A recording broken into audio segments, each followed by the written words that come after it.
അയം നിജക പരോ വേദി ഗണന ലഘുഛേദസ ഉദാരചരിതരാം തു വസുദേവ കുടുംബകം. ക്രിസ്തുവിൽ ഏറ്റവും സ്നേഹം നിറഞ്ഞവരെ, ഇന്ന് സഭാമാതാവ് നമുക്ക് വിചിന്തനത്തിനായി നൽകിയിരിക്കുന്നത് വിശുദ്ധ മാർക്കോസിൻ്റെ സുവിശേഷം 12-ാം അധ്യായം 35 മുതൽ 40 വരെയുള്ള വാക്യങ്ങളാണ്.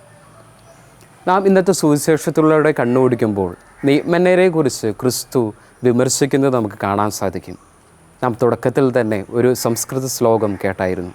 അതിൻ്റെ അർത്ഥമെന്ന് പറയുന്നത് ഇപ്രകാരമാണ്. അതായത്, നാരോ മൈൻഡായിട്ട് ചിന്തിക്കുന്ന വ്യക്തികളെ സംബന്ധിച്ച് എനിക്കും നിനക്കും മാത്രമായിട്ടുള്ള ചിന്താഗതിയാണ്.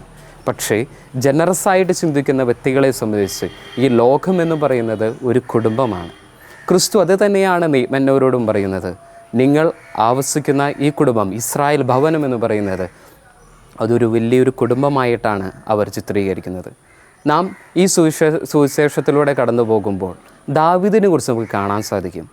ഈ കാലഘട്ടത്തിൽ, ഈ നോയമ്പ് കാലഘട്ടത്തിൽ നമ്മൾ ഏറെ പ്രത്യേകമായിട്ട് തിരഞ്ഞെടുക്കേണ്ട ഒരു റോൾ മോഡൽ എന്ന് പറയുന്നത് ഒരു പക്ഷേ ദാവീദായിരിക്കാം. കാരണം നാം ഈ നോമ്പ് കാലഘട്ടത്തിലൂടെ പ്രവേശിക്കുമ്പോൾ ദാവീദിൻ്റെ ചിന്താഗതിയും ദാവീദിൻ്റെ ജീവിതശൈലിയും, അതായത് ദാവീദിൻ്റെ പശ്ചാത്താപ മനോഭാവം നമ്മുടെ ജീവിതത്തിൽ ഉണ്ടാകുമ്പോഴാണ് നമ്മുടെ ജീവിതം എന്നും അനുഗ്രഹപ്രദമാവുകയുള്ളൂ. കാരണം ദാവീദിനെ കുറിച്ച് ദൈവം പറഞ്ഞിരിക്കുന്നത് എൻ്റെ ഹൃദയത്തോട് ഏറ്റവും ഇണങ്ങിയവൻ എന്നാണ്.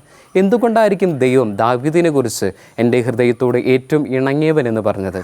ഒരു പക്ഷേ ദാവീദും മനുഷ്യരെ പോലെ വളരെയധികം തെറ്റുകൾ ചെയ്തിട്ടുള്ള വ്യക്തിയാണ്. പക്ഷേ ദാവീദിനെ സംബന്ധിച്ച് താൻ ചെയ്ത് തെറ്റാന്ന് മനസ്സിലാക്കിക്കൊണ്ട് വാഗ്ദാന പേടകത്തിനരികെ ദൈവത്തോട് മാപ്പ് പറഞ്ഞുകൊണ്ട് പശ്ചാത്താപത്തെ മനോഭാവത്തോടെ ജീവിക്കാൻ ദാവീദിന് സാധിച്ചിരുന്നു. ആ ഒരു മനോഭാവത്തോടെ നാം ജീവിക്കുമ്പോഴാണ് നമ്മുടെ ജീവിതവും ക്രിസ്തുവിനോടൊത്ത് ജീവിക്കാനായിട്ട് നമുക്ക് സാധിക്കുകയുള്ളൂ.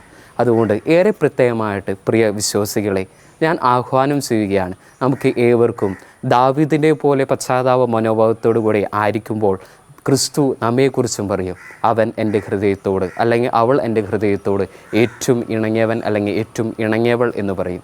അതുകൊണ്ട് നമുക്ക് ഈ ദിവസം ഈ വിചിന്തനത്തിലൂടെ നമുക്ക് കടന്നു പോകാം. നന്ദി.